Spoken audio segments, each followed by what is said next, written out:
हम संविधान को कितना मानते हैं। आज इन्हें संविधान इसलिए बुरा लग रहा है, उसमें अल्पसंख्यक है, ईसाई है, दलित है, महिला है, पिछड़ा है, सबको बराबर का अधिकार दिया गया है, इसीलिए संविधान उनको चुभता है।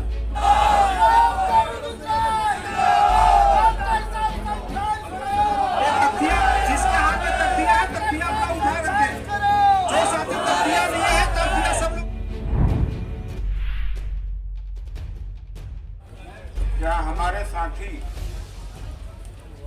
नेता के रूप में आए हैं, लेकिन अपने साथ में लोगों को लेके नहीं। मैं कह सकता हूँ कि 100-150 नेता होंगे यहाँ। कोई अकेले है, कोई एक के साथ, दो के साथ आए।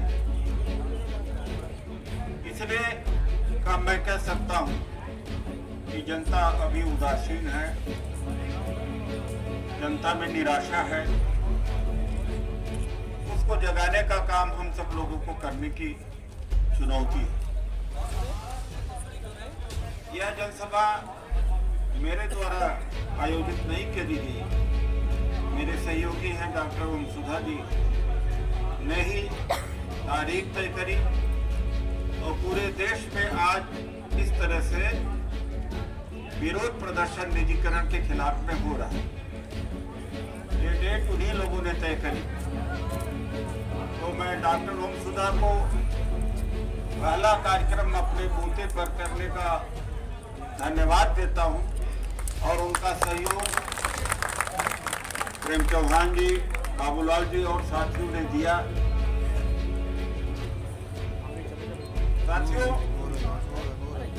दो विचारधारा की लड़ाई आजादी के पहले से थी। 11 दिसंबर 1949 में बाबा साहब का पुतला जलाया गया था और संविधान जलाया गया था।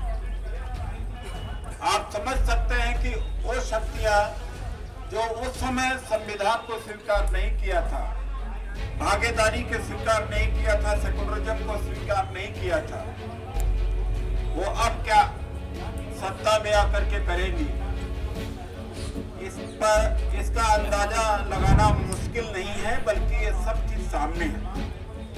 28 और 29 मार्च को 2-3 दिन पहले पूरे देश के अंदर पब्लिक सेक्टर के तमाम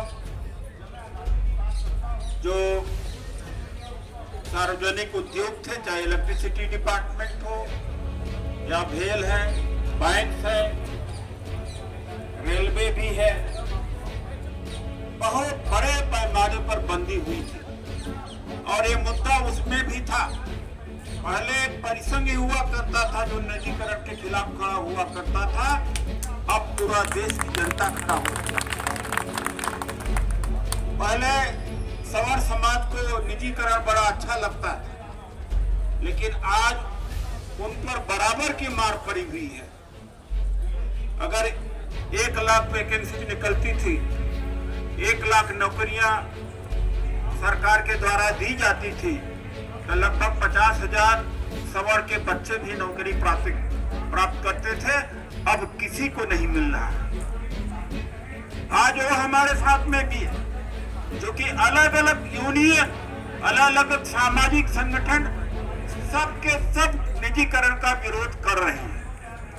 वो बड़े बड़े दल भी कर रहे हैं, चाहे कांग्रेस हो, समाजवादी पार्टी हो। हाँ, एक पार्टी नहीं कर रही, वो है बहुजन समाज पार्टी नहीं कर रही। और मुझे लगता है जो बहुजन समाज बनाने चले थे, उन्होंने समाज को जातिवादी बना दिया और समाज टुकड़ों टुकड़ों में बंट गया।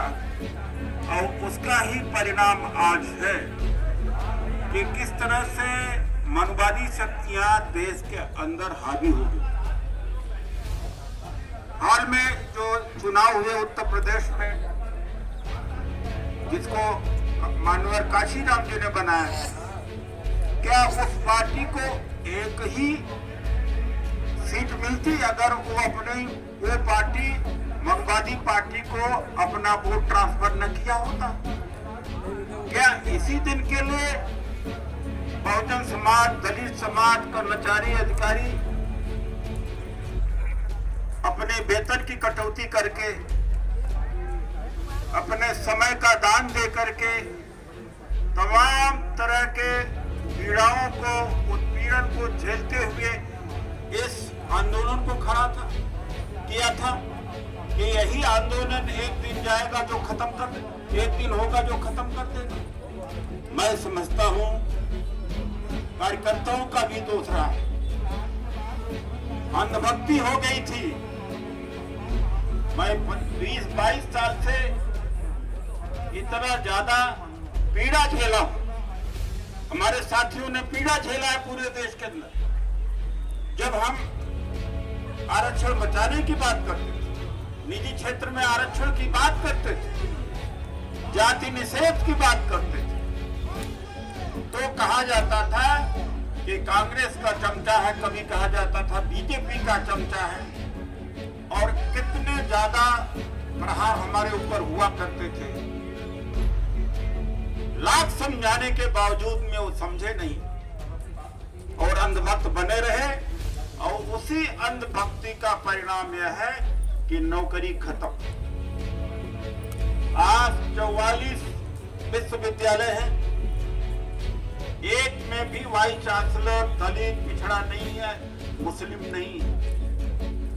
हम भारत के संविधान के वजह से आज हैं।